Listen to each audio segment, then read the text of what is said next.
There's been a lot of talk about Invest in Africa, and today we have two officers of Invest in Africa to tell us a bit more about what it's all about, because it seems to be taking the continent by storm. So, what's Invest in Africa all about? Invest in Africa is a private sector organisation that is focused on tackling the common challenges stopping investors, both local and international, from doing business in Ghana, which is our first market.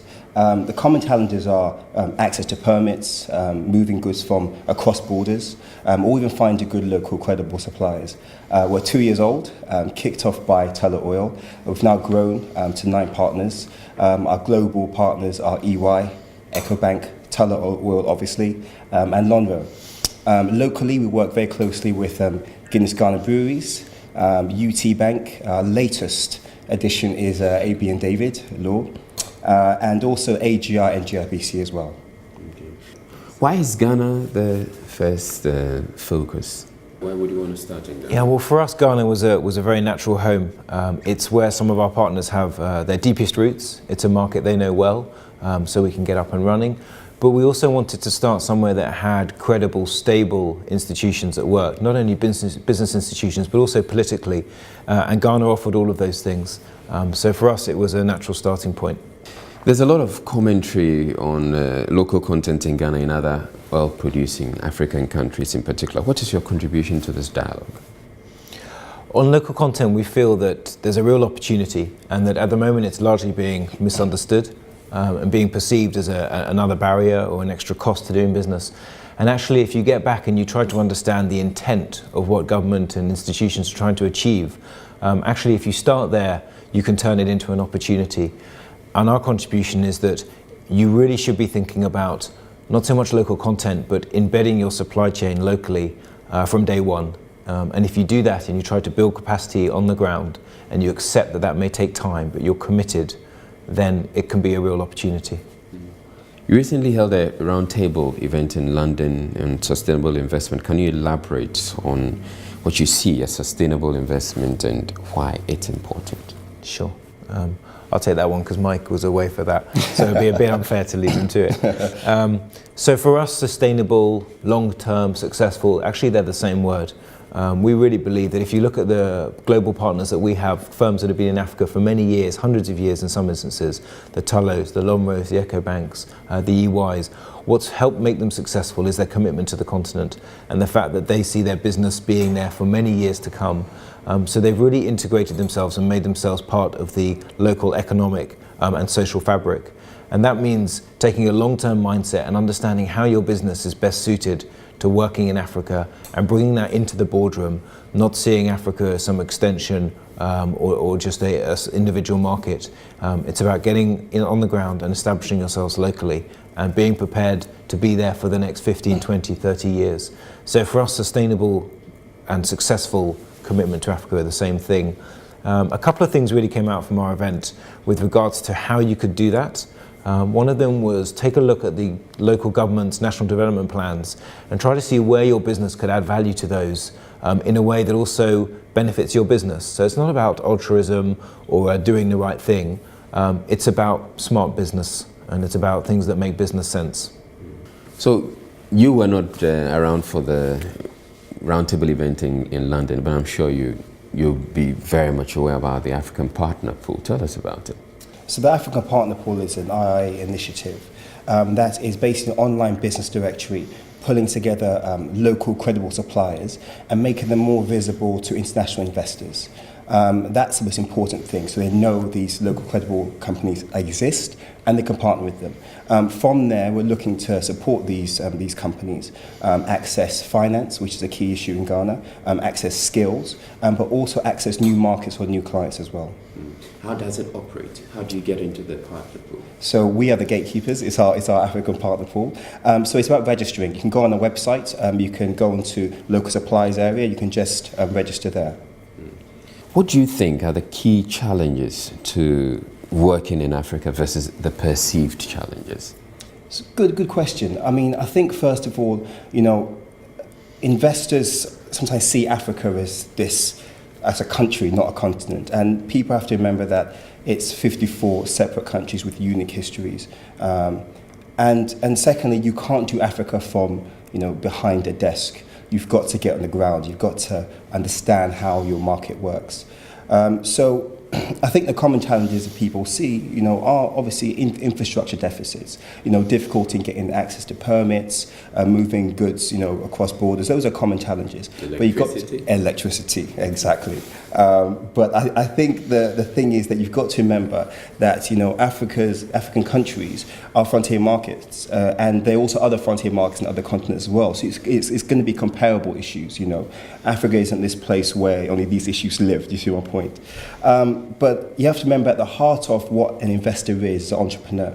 And where there's a challenge, there's opportunity. So, for investors, there's many opportunities in Africa. You get first mover advantage. Look at how telephone banking has, and mobile banking and telephony has grown across Africa. You can see the benefits of being a first mover there. It's my issue. Secondly, you've got, a young workforce. You've got a very hungry workforce looking to be educated, looking to get skills. You've got political stability, increased elections, so you've got a lot of opportunities across the continent. And you've got to remember that, where there's difficulty, there's also opportunity, and that's key. How do you think businesses and investors can be reassured about the opportunities that operating in Africa offers? Well, I think there's a number of sort of international gauges, whether you want to take a sort of Transparency International's index of corruption and bribery scores across a continent, or if you want to look at something like the Mo Ibrahim Ease of Doing Business reports, the World Bank have a report. But by and large, the trend is the same. Things are getting better. There's greater stability, economic and political. Macro and micro decisions that are tough decisions governments have taken are starting to show some benefit. Inflation is generally coming under better control across many of sub-Saharan Africa's strongest markets. You look at Kenya, Ghana, Mozambique, Tanzania, Nigeria. So there is a real trend there that I think should give investors confidence.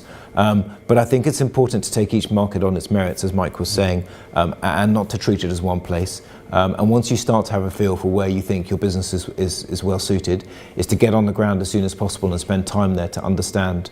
And if you look at even the perception scores across Africa have improved dramatically. Partner of ours, Ernst & Young, EY, produce their Africa Attractiveness Report every year that addresses that very point. And the latest one is due out in a couple of weeks' time, will be launched at WEF. And it'll show that once again, perceptions are improving on Africa. But there remains a big divide. Those that are operating on the ground there, international firms already established in Africa, remain hugely positive on the continent and are really driving the growth. But those on the outside, they still misunderstand it. There's still these misconceptions about Africa, and they're still missing out.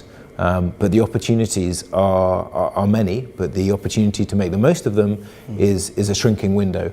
So really, if you're not involved or if you're not considering Africa yet, you're running out of time, because those that are there are making the most of it.